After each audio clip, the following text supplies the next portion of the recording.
A wolf reintroduction to the UK. This will forever be a hot topic of discussion. There'll still be so much to discuss and talk about even after they're released to the UK. But hold on just a minute, let's not get too ahead of ourselves. In a world that is facing so many environmental issues, in a country that has faced unprecedented rates of biodiversity loss in recent decades, can the wolf offer us some hope to a wild landscape?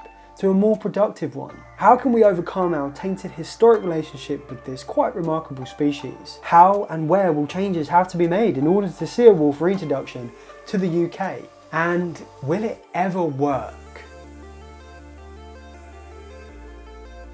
Now, I won't begin this video by going over the same old spiel of how the wolf was portrayed as the villain in the UK and hunted to extinction. That's evident enough and true for almost all of our formerly native large animals. Or even really to go over their role within the landscape, we know that apex predators like the wolf have cascading effects throughout the ecosystem. Instead, I think it'd be a good idea to build on this notion and really say that it's about time that as an island, we give as much space to nature as possible. Now, I'm not saying that we do blanket rewilding and that we reintroduce the wolf or even the lynx tomorrow, but what I am saying that as a country, as citizens, as landowners and as a government, we need to be putting nature first in whatever capacity that we can. We have by and large put ourselves in these environmental problems that we face today. Driving these issues is our unsustainable methods of land management and means to make greater and faster gains at whatever cost. But as our technologies and our understanding of our impacts advance, we know now more than ever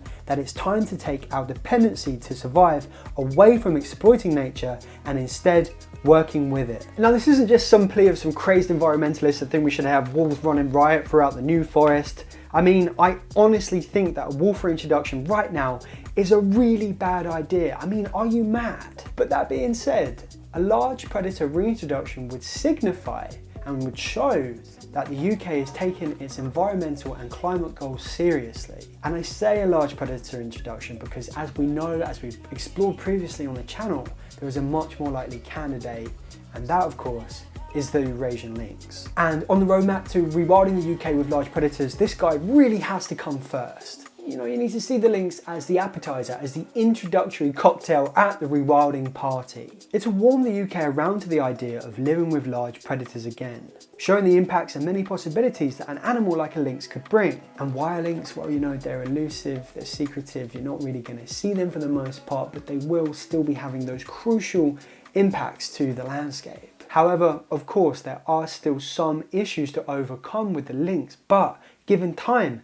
it is going to happen. And that's the same story for the wolf. But the key word there is time.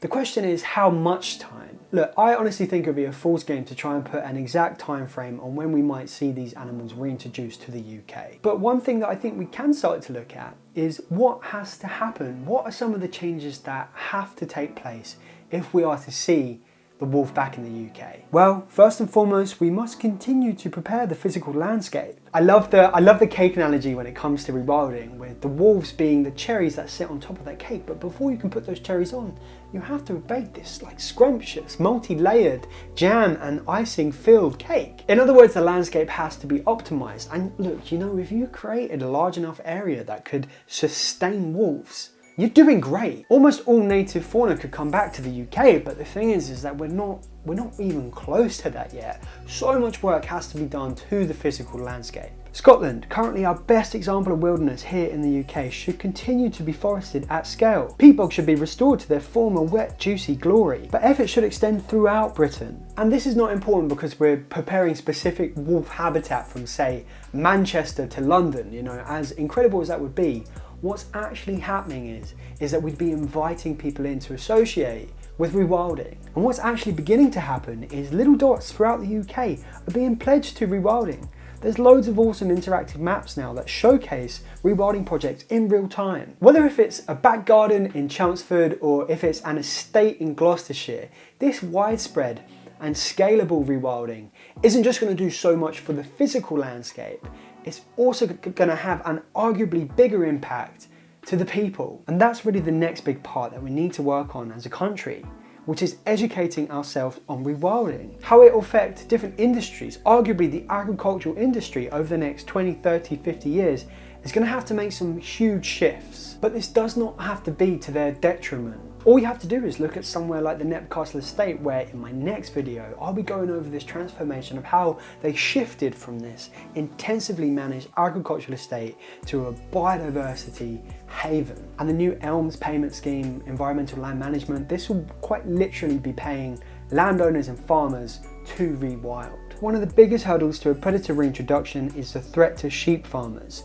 There's no getting around it, whether if it's compensation up front or stricter areas to sheep to graze within, this must be addressed. But this is something which I think that the lynx reintroduction would have already paved the way for by the time that we get round to the wolf. And for the wider public as a country, we need to understand what it means to coexist with a large predator like a wolf. The realities of this. Are we under threat? What situations might make us more under threat? And if you want to know the answers to these questions, check out our video called Will a Wolf Kill You? But schools and the media have a huge responsibility to put rewilding at the forefront of their content. But even if we did do all of this work to the landscape and to our people, will it ever work? Will a wolf reintroduction ever work here in the UK? As I've outlined, I think my thoughts on this is that we're a bloody long time away until we see free roaming, truly wild wolves here in the UK. We need that greener and wilder culture first.